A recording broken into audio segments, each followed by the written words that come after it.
ছাত্ৰ ছাত্ৰীসকল আমি আজি বাহ্যিক ক্ষেত্ৰ এখনত স্থিতি শক্তি বিষয় আলোচনা কৰিম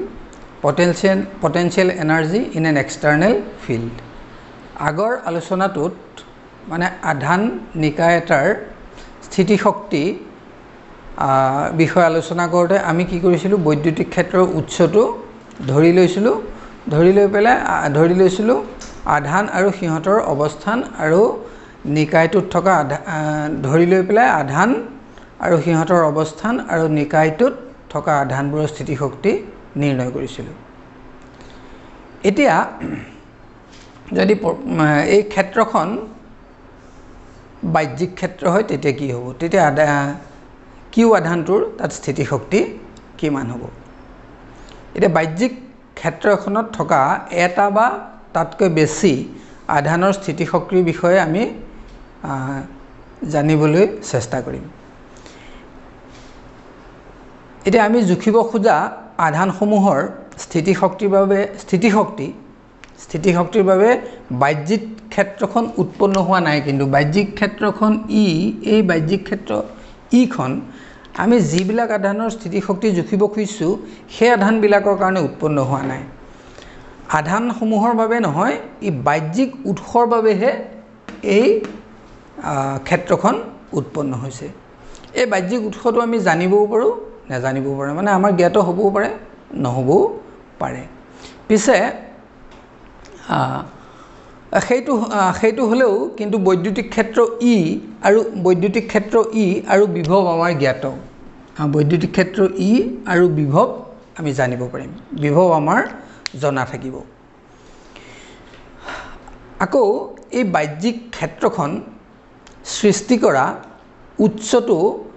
জুখিব খোজা কিউ আধানটোৰ দ্বাৰা প্ৰভাৱিত নহয় বুলি ধৰি লোৱা হ'ব। আৰু সেই কথাটো কেতিয়া সত্য হ'ব, তেতিয়াহে সত্য হ'ব যেতিয়া এই কিউ আধানটোৰ মান, এই জুখিব খোজা কিউ আধানটোৰ মান নিচেই কম হ'ব। বা আন যি কাৰণতেই নহওক কিয় বাহ্যিক ক্ষেত্ৰখন স্থিৰ হৈ থকা বুলি আমি যদি ধৰোঁ তেতিয়াহ'লে এই কথাটো সহজ হৈ যাব, এই কথাটো সত্য হ'ব। এতিয়া অসীম দূৰত্বত থকা কোনো শক্তিশালী উৎসৰ দ্বাৰাই এই বাহ্যিক ক্ষেত্ৰখন উৎপন্ন হৈছে বুলি আমি ধৰি লৈছোঁ। বাহ্যিক ক্ষেত্ৰখন সৃষ্টি কৰা উৎসটো কিউ আধানৰ দ্বাৰা প্ৰভাৱিত নহয় বুলি ধৰি লোৱা হৈছে। কিউ আধানৰ দ্বাৰা প্ৰভাৱিত নহয়, এই কথাটো সত্য হ'ব কেতিয়া, তেতিয়াহে যেতিয়া কিউ আধানটোৰ মান অতি কম হ'ব, বা আন যি কাৰণতেই নহওক কিয় বাহ্যিক ক্ষেত্ৰখন স্থিৰ হৈ থকা বুলি ধৰি ল'ব লাগিব। অসীম দূৰত্বত থকা এটা অতিশয় শক্তিশালী উৎসৰ প্ৰভাৱতেই আলোচনাৰ বাবে ধৰি লোৱা এই সসীম ক্ষেত্ৰ ইখন উৎপন্ন হোৱা বুলি ধৰি লওঁ যদি আমি, তেতিয়া এই কিউ আধানটোৰ মান সসীম হ'লেও বাহ্যিক ক্ষেত্ৰৰ উৎসৰ ওপৰত ইয়াৰ কোনো প্ৰভাৱ নপৰে। গতিকে এতিয়া আমি এই যে প্ৰদত্ত আধান কিউৰ বাবে প্ৰথমতে আমি কিউৰ বাবে কি কৰিম, স্থিতি শক্তিৰ মান নিৰ্ণয় কৰিম। এতিয়া আমি এই কিউ আধানৰ বাবে স্থিতি শক্তি মান নিৰ্ণয় কৰিম। বাহ্যিক ক্ষেত্ৰখনে উৎপন্ন কৰা উৎসটোৰ স্থিতি শক্তি আমি নিৰ্ণয় নকৰোঁ, আমাৰ সেইটো উদ্দেশ্য নহয়। এতিয়া বাহ্যিক ক্ষেত্ৰ ই আৰু ইয়াৰ বাবে সৃষ্ট বিভৱ ভি, বাহ্যিক ক্ষেত্ৰ ই আৰু ইয়াৰ বাবে সৃষ্টি হোৱা বিভৱ ভিৰ মান প্ৰতিটো বিন্দুতে পৰিৱৰ্তন হ'ব পাৰে, সেই ক্ষেত্ৰখনৰ প্ৰতিটো বিন্দুতে পৰিৱৰ্তন হ'ব পাৰে। গতিকে আমি সংজ্ঞামতে যে অসীমৰ পৰা পি বিন্দুলৈ, মানে যিটো বিন্দু আমি ধৰি লওঁ পি বিন্দুলৈ একক ধনাত্মক আধান এটা আনোতে যিখিনি কাৰ্য কৰিব লাগে সেই কাৰ্যখিনিকে সেই বিন্দুটোত বিভৱ বুলি কোৱা হয়। এইটোৱে হৈছে বিভৱৰ সংজ্ঞা, মানে অসীমত বিভৱটো আমি 0 বুলি ধৰি লওঁ। গতিকে বাহ্যিক ক্ষেত্ৰখনত থকা বিন্দু এটা পি লৈ যদি পি বিন্দু ধৰোঁ, সেই পি বিন্দুলৈ অসীমৰ পৰা কিউ আধানটো আনোতে কৰিবলগীয়া কাৰ্য হ'ব কিমান? Q V. QV আৰু এই কাৰ্যখিনি Q আধানত স্থিতিশক্তি হিচাপে থাকে এইখিনি কাৰ্য এই Q আধানটোত স্থিতিশক্তি হিচাপে সঞ্চিত হৈ থাকে এটা কোনো মূল বিন্দু সাপেক্ষে যদি P বিন্দুটোৰ অৱস্থান ভেক্টৰ R হয় তেতিয়া হলে বাহ্যিক ক্ষেত্ৰত R অৱস্থান ভেক্টৰত Q আধানটোৰ স্থিতিশক্তি হ'ব Q আধানৰ স্থিতিশক্তি হ'ব QVR